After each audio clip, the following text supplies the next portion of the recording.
Credit cards can be confusing. So many promotions, terms and conditions, so many cards. Which credit card do I use to get the most value? In this episode, we compare different credit cards and you will hear specific examples of which card you can use for a particular purpose to get the most out of your cards. But most importantly, we are here to understand the thinking and the strategies behind it to reap the benefits of credit cards. We address misconceptions, we also talk about credit score and 0% interest installment plans. Let's learn how to make credit cards work for you instead of against you. Hello, my name is Andrew and welcome to another Chill with TFC session. In this series, we hope to bring on interesting and relevant people to help us learn better from various perspectives. Life is not always about learning from the people you agree with. Different perspectives shape us to be more well-rounded in our thinking. So in the pursuit of the life we love, while managing our finances well, my guest today has been in the banking and fintech industry for more than 10 years. He was formerly a banker and business analyst, after which he worked on CardsPal. CardsPal is an app that helps you find the best credit card deals. Today we're going to compare credit cards, learn how to get the best deals, and we also talk about the future of credit cards. Let's welcome CEO of CardsPal, Sam. I want to start off today's interview with a quick question round. I will be asking Sam, what do you think is the best credit card for a certain purpose, a certain category? And off your mind, you're going to tell me immediately like what is the first credit card that comes to your mind. Okay? So, what is the best credit card for... we haven't been able to travel for a while, but what's the best credit card for air miles? I would prefer Citi KrisFlyer miles card. Okay. Cashback. Cashback, I think that is a tough one. Okay. Off your mind, you can give two if you want to. For dining, I will go for HSBC Premier. If it is for general use, probably I'll go for UOB Absolute. Okay. How about, you mentioned dining, how about dining? YOLO, UOB YOLO card. I think that YOLO is card. pretty good as well. How about the best credit card for online shopping? Online shopping, I would prefer OCBC Frank card. Okay. 6%. Okay, very fast. You really know Yeah. your cards very well. And you mentioned everyday spending. It might be hard to answer, but what's the best card for everyday spending? If I don't want to use my brain, then I'll go for UOB Absolute. 1.7 cashback. Right, so you're at the supermarket, just use So it. anything is 1.7 lah. Okay. And also the other thing is that you don't have to monitor your total spend, because I think certain cards you have to sort of like spend minimum 600, 800 in order to get like a 6% cashback. I think this unlimited cashback is pretty good, just that the percentage is slightly lower. But the good thing is that you don't need to think about it. You just use. Then you get like a 1.5 to 1.7 depending on which cards that you are using. Okay. Yeah. Okay. Then what do you think is the best credit card for accumulating points to get rewards? Oh, nowadays I don't use rewards points. You don't use rewards points. Why? Rewards card. I think either you go for the cashback or you go for miles. How about the best credit card for big ticket purchases? I would prefer Manhattan cards. Still the Standard Manhattan Chartered card. Manhattan cards. Oh, okay. Yes. Okay. All right, because there are other cards that come out after that. Yeah, because Manhattan, the good thing is that if let's say you swap something which is 6,000 plus, right? I think now they reduce it to 3% cashback. Last time it was 5% cashback. Right. So even 3% cashback, if you spend like 6,000 plus, you are getting around $200 cashback. But if you use the other card, a lot of time you just hit the cap. Okay. So probably you sort of like get much more lesser than that. Okay, so if you're doing renovations, buying a TV, for example, that's the card that you can use. Yep. Okay. I still prefer Manhattan. If let's say I can hit like 6,000 for a specific month, so I will go for that. Okay. For reference sake, we are recording this podcast July 2021.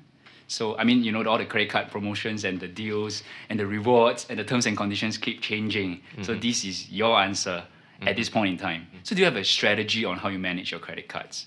Well, last time I did pretty manually, right? So I tried to use Excel to populate all this. But nowadays, I think I didn't do that anymore, because I think it required a lot of time and effort to do that. So I think in the market, they do have some very interesting tools for us to use. So I think we should go for that.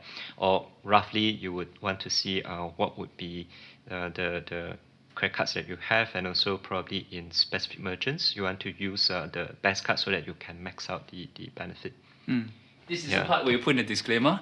So, non-financial advice. Yes, exactly. What else do you want to say? Do your own due diligence. Yeah, Right, so it is just based on my Experience, right? All Experience. information presented is for informational, educational, and entertainment purposes only. I think sharing experience is fine, but not to advise people on how to do their financial planning. Because I think even when we talk about this credit card saving and stuff, it is also considered one of the financial planning as well.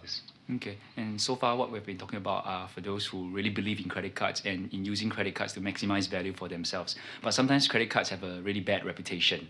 So what are some misconceptions of credit cards that you think you need to clear the air? Yeah, I think first of all, even before we start this conversation, we need to be very sure that we should never use credit card as a debt tool. So on monthly basis, you need to clear all the debts, right? Because if you start to use credit card as a debt tool, then you have to pay a lot of interest. So if you want to sort of like get a loan, probably you don't want to look at this credit card as a tool for you to accumulate your debts. So I think that is very, very important. So if let's say you cleared your credit card bill every month, 100%, so I'm not talking about the minimum kind of settlement, right? So it's like 100% you want to clear, then you can consider to use a credit card as a tool that can help you to maximize your benefits. For example, if let's say you want to purchase something and you have to pay $100, if you pay in cash, you have to pay $100. But if you pay with credit cards, most probably it can come with the card feature itself. For example, if let's say we are talking about the cashback 1.5%, then basically after you pay $100, you get back $1.50. And on top of that, sometimes they have great deals that is associated with the card. So for example, if let's say you get like a 10% discount for this specific merchant, rather than paying $100, now you are paying $90, right? So there are a lot of very good perks that are stacking. Yeah. So don't get into debt. Yeah. Don't use credit card to get into debt. Clear every month 100%. So if you use $500 or you charge your cards $500, then you must ensure that you paid $500. Not even about paying just the minimum amount. No. Because on top of that, you still have to pay the interest. Exactly. So you are not going to pay the interest, because once you start paying the interest, then the so-called benefits of the credit cards is no longer meaningful to you. Can I ask how many credit cards do you have? I have 6 credit cards right now. Okay. Yeah. Last time I have more than 10. What function does each credit card serve? Different credit cards serve a different kind of purpose. So I have one credit card for cashback. If let's say I do not want to think at all, then I just use it. Then another credit card is just for dining, the HSBC. If let's say you really like to try out a lot of very interesting kind of cuisine, and also you want to sort of like explore, probably you may want to consider that, because the 1-for-1 deal is really good as well. So it helps you to save a lot. And the other one is the OCBC frank card, which is the online. So if let's say there is any online purchase, I'll probably use that card. Manhattan is for a big ticket item. To be honest, I seldom use that. But if let's say I need to purchase a big ticket item, then probably that would be the first card that I will consider to use. So I guess you call them every year to like waive your annual fees? Yes, I do. So I do not pay the annual fee. Yeah. I do not pay the annual fee. Some people will be surprised. You mean you can waive it? Actually, well, you can give it a shot. Okay, not all cards do that. Yes. But most of the time, you just give it a call. I remember the first time I tried to waive my credit card annual fees. I googled, negotiation tactics. Tried it on my local bank and like press 1 to waive your annual fee. I was like, what? And that's it. I press 1 and that's it. I don't even have to talk to someone. That was my first time, trying to waive the credit card annual fee. So you definitely have to do it. I mean, if the bank allows it, why not, right? So you have different credit cards. You were mentioning that you have more than 10 and then now you streamlined it. Is it because it gets confusing, or what's your thinking behind it? Yeah, because some of the cards I didn't use it. Okay. So there is no so-called strategy behind. Just that too many cards and some cards that I didn't use it, so I would just scrap it. Yeah, it's so hard to manage, right? I mean, if you really want to optimize it, and especially if you think about, okay, should I use the Air Miles card or should I use the cashback card? Well, if you are dining at a restaurant, that's pretty obvious. So use the card that gives you the promotions, right? But if you have a random purchase. Let's say you're buying vitamins or supplements at the pharmacy. So your strategy is that don't need to think hard. So don't need to think card is a cashback card. Right. So I think pre-COVID, sometimes it can be a bit tricky whether I want to go for cashback or I want to go for miles. But for me, I was sort of like enjoying the lifestyle, so I would prefer to use a miles card. So that was pre-COVID. And I think especially if let's say you want to pay something which is in the foreign currency, so I think a mouse card it's always my first option because they always give us more miles per dollar spent if let's say we charge foreign currency. Yep. Okay. So you have about 6 cards, but how many cards do you advise we should have? Of course, the answer is it depends, but maybe we should set some parameters and use those parameters to talk about how many credit cards should we have. I would say probably around 4 to 5, depending on your lifestyle.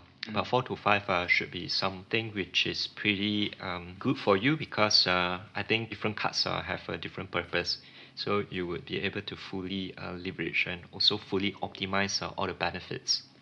Okay, so about 4 to 5 based on your needs. Yep. And the usual, the cashback you should have, dining promotions you should have, Online shopping you Yes. should have, right? I'm sure someone in your family will need to shop and also online. probably the big ticket items. Right. Yeah, just to ensure that when you are purchasing something, then at least you know that okay, this is the cards that I should use, right?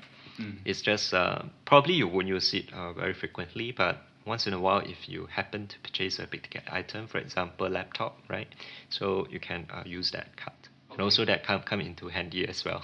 When you need it. When you need to it, make exactly. a big purchase. Yep. Okay, so we talk about misconceptions in which you mentioned that we should not use credit card as a debt tool. So on top of that, you can just use 4 to 5 different credit cards to maximize your value out of using credit cards. And Yep. if you do your annual fee waiver, you should be pretty good. I mean, it should be a pretty good tool to help you get some cashback, get some rewards, or get some promotions. Yeah. Okay. So on top of that, the benefits that we can get through using the cards is, I think first of all is the welcome gift, right? Because I think all the banks are pretty generous. Yeah, lots of promotions. Exactly. If you apply a new card and if you are new to the bank, probably you can straight away get a hard cash like $200+, right? So I think that is pretty good. If you really intend to sign up for a new card, you should definitely Google because now there are so many different platforms with slightly different promotions, Yep. and some are better than others, right? I mean, you could get cash, like you said, $200, or you could Or get AirPods. exactly. Yeah, so just compare.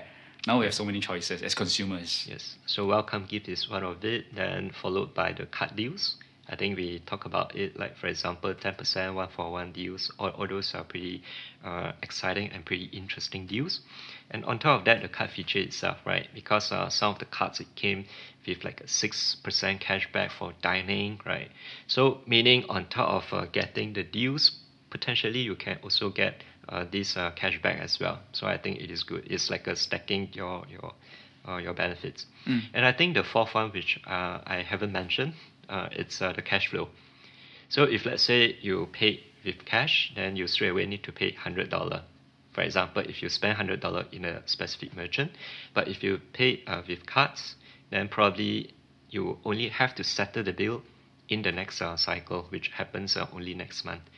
But having said that, again, what is important message over here is that never use cards as a debt tool. So when you receive the card bill, please go and clear it. Okay, so make sure you can pay it off, but Yep. at the same time, it's like you have 1 month extension of Exactly, credits exactly. in that case. Well, now we have this buy now, pay later, and also you can actually use credit cards to use installment plans to make installment payments for your purchase and at 0% interest. Can you tell us a Yep. bit more about that? So I think this buy now pay later, the concept is quite similar to this credit card.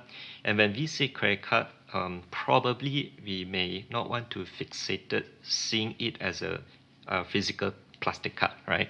So we should see credit card as a facility line that you were given by the bank in order to purchase something that you can pay at a later date.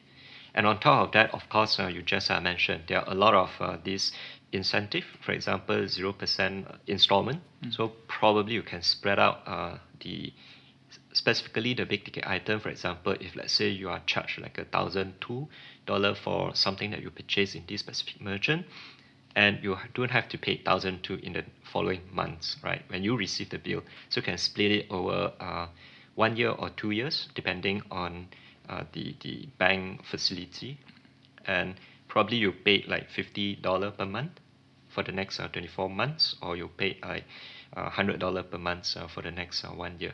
For the 1 year or 2 years, as far as I know, there'll be interest. No, it can be a 0% interest. It can be a 0%. But the only thing that you are not able to get is the benefits. Okay. So for example, if let's say this bank card, they give you like a 6% kind of rebate or 6% kind of cashback, but because you sign up for this 0% interest, probably you won't get any perks out of it. But I think it is still good, right? Because it can help you in terms of the cash flow. So it depends on your purpose. If you are able to sort of like settle this bill straight away, probably you'll get the so-called the 6% cashback.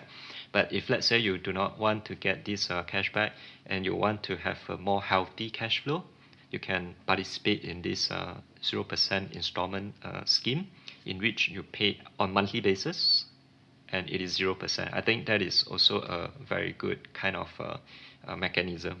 So you decide what's important for you. Yes. If cash flow is important, you can split it up 6 months, 1 year, 2 years. But at the same time, because you do that, you might not get the rewards, whether it's cashback or whether it's some other rewards that you're getting. So if you want the rewards, then just pay it off so they can get the cashback or the rewards. Yep, exactly. So you have this kind of flexibility. And more tools at our disposal to play with, right? Well, share with us some other credit card hacks that you know about. You know, like my friends always tell me, oh, if you do this, then the bank will give you X amount of interest. Do you have a credit card hack that you're using right now every month? Most important, it's you need to know your spending behavior, right?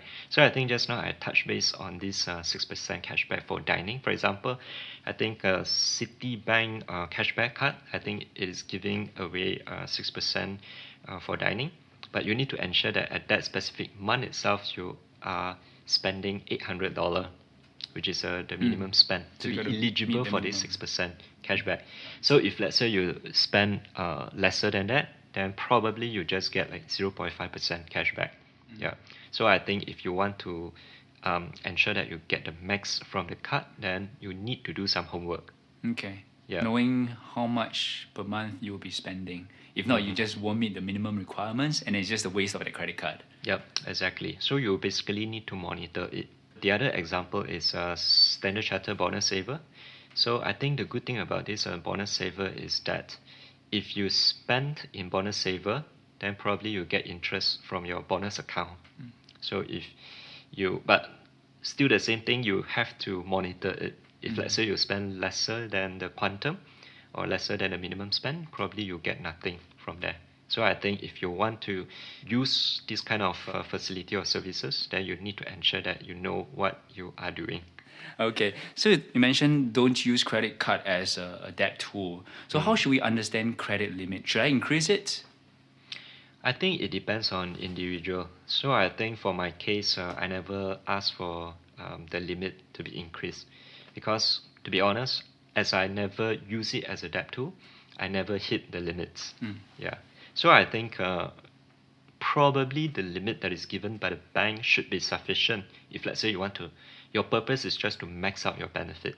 Unless you want to use it as a debt tool, then potentially you may want to increase the limits in order for you to purchase more things. Since we're on this topic, because I've seen this promotion whereby you can also get a balance transfer, right, using the credit limit. So how should we understand that? You know, using your credit limit as a form of, well, it's not exactly a loan, you know, but what is it? Tell us more about it. Yeah, well, to be honest, don't try to understand it. Don't use it because Don't use even it. though, do not use it because balance transfer, you still need to pay a certain service charge, even though it is like a 0% balance transfer. Right. Yeah, so there is a cost associated to that. Yeah, so at the end of the day, when I look at this credit card or this kind of financial facilities, I still look at it from saving perspective, from maxing out the benefit perspective. So what it means is that we ignore all this jargon, we ignore all this complicated concept, never use it as a debt tool, and always try our best to pay in full so that we can continue to enjoy the benefits. Because there are other tools if you need a loan. Let's say you want to start a business, you can get a business loan, or if you really need some cash flow, I mean, there are other tools for that. Don't use credit cards because the interest is really high. Exactly. Okay. You can go for the personal loan, but never use a credit card loan because credit card, the interest is just too high, 18% to 24% per annum. So I think the number itself is already sound very scary. That's right. And if you compound it month by month, that's it, man. One day you are in for a shock. Yeah, Okay. yeah. Then how should we think about credit score? I'm not sure about you, but some people might not know their credit score until they need to get a home, right? So like how does credit cards affect our credit score? And how should we maintain a good credit score? Yeah. So I think first of all, if you apply for a credit cards and you start using it and you have a very strong discipline, every month you just pay in full, then probably your credit scoring will be good. Will not get much impacted. And I think it is also very good for you because if you have the credit card and you demonstrated that you have the discipline to pay in full every month without any sort of like a slippage, then the good thing is that the bank, when they look at all these historical or your spending pattern, your transactions, every month, then probably the bank will trust you more, and your credit scoring will be pretty high as well. And if let's say you have zero credit card to start with, that can be a bit worried for the bank as well, right? Because no history, you're considered as a credit thin, or what we call it is like a zero kind of transactions. So nothing to prove that you have this kind of a discipline in order to pay back. So in fact, that may impact you if let's say you want to apply for a home loan, for example, or property loan. So the bank needs to look at your performance in terms of your credit, right? And it needs some history to understand you better as a person. Like, will you default on my loan that I'm going to give out to you? When we talk about loan, most likely we'll talk about home loan, right? So I mentioned like it's the first time you think about your credit score. You have to check your credit score with the bank, and you realize that because of a bad credit score, the bank might not give you the amount that you wanted, or might charge you a higher interest. And so it's very important to maintain a good credit score. So you're seeing that it is important to have like a credit card that even if you don't use it much, but you pay in full every month, and that will give you a good score. Yes. Practically speaking. Yes. Okay. In some articles, and I think this is more US centric, but let's see how it relates back to Singapore.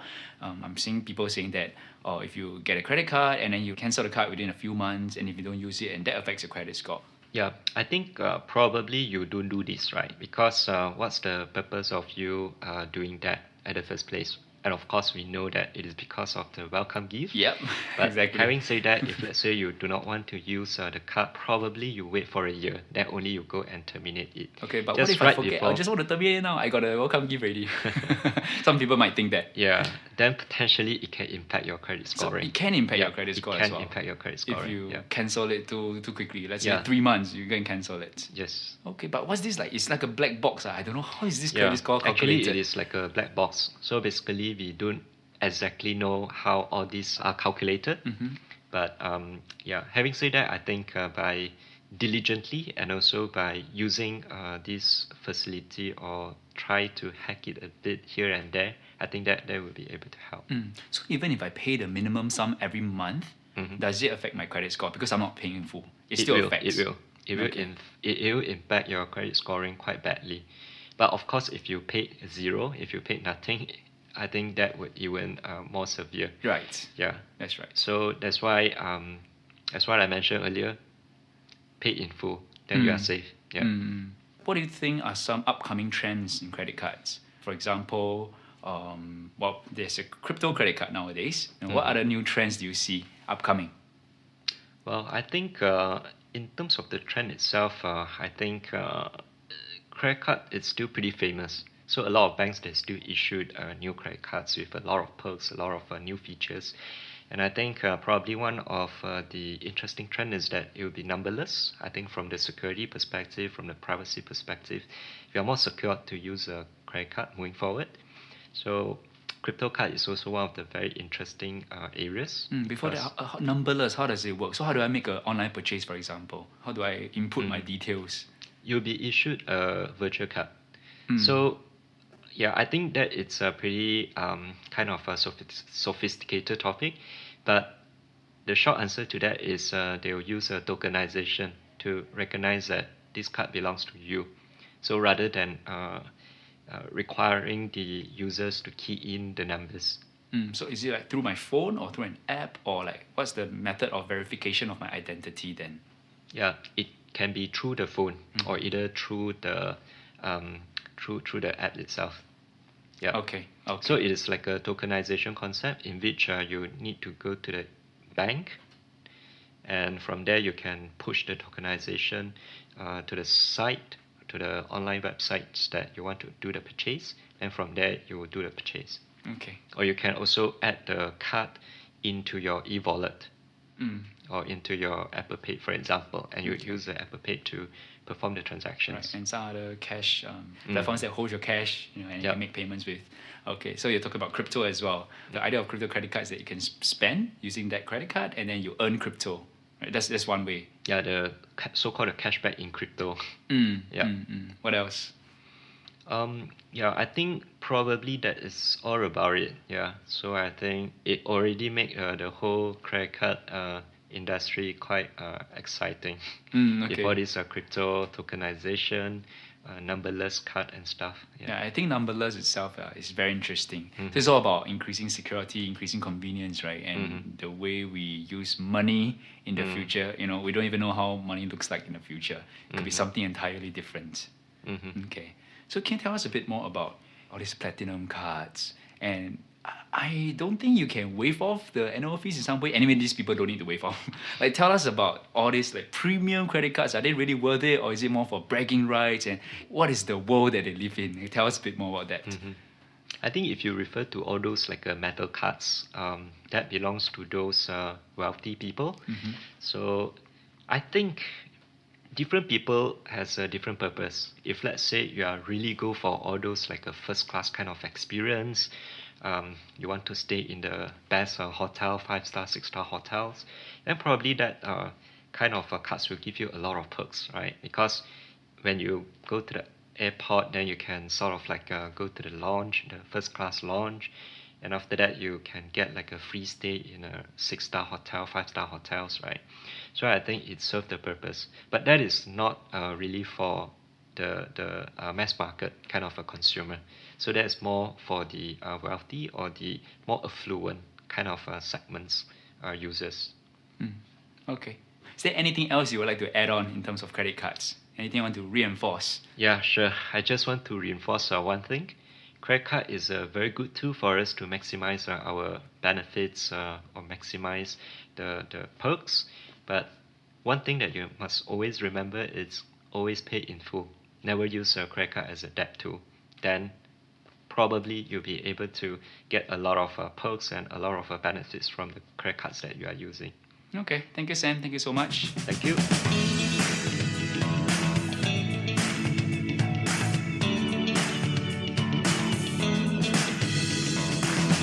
I hope you've learned something useful today, and I truly appreciate that you took time off to better your life with the financial coconuts. Knowledge is that much more powerful and interesting when shared, debated, and discussed. Join our community Telegram group, follow us on our socials, sign up for our weekly newsletter. Everything is in the description. If you love us and want to help us grow, definitely share the podcast with your friends and on your socials. For more information, check out thefinancialcoconut.com. With that, have a great day ahead, stay tuned next week, and remember, personal finance can be chill, clear, and sustainable for all.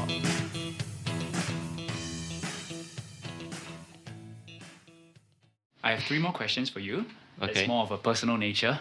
So the first question is, what is one core life principle that you hold close to? Probably I would say proactiveness. We always want to approach life in a proactive manner, right? So sometimes you can see there are opportunities comes and go. So if you're not proactive enough, probably you would just miss the opportunity. Okay, and it reflects in your background because what they call it intrapreneur, right? So you're acting as an entrepreneur within the organization itself, and that's how CardsPal got started, and that's because you were proactive about it. Yeah, exactly. So I think a lot of time you really need to step up in order to take the opportunities that come to you.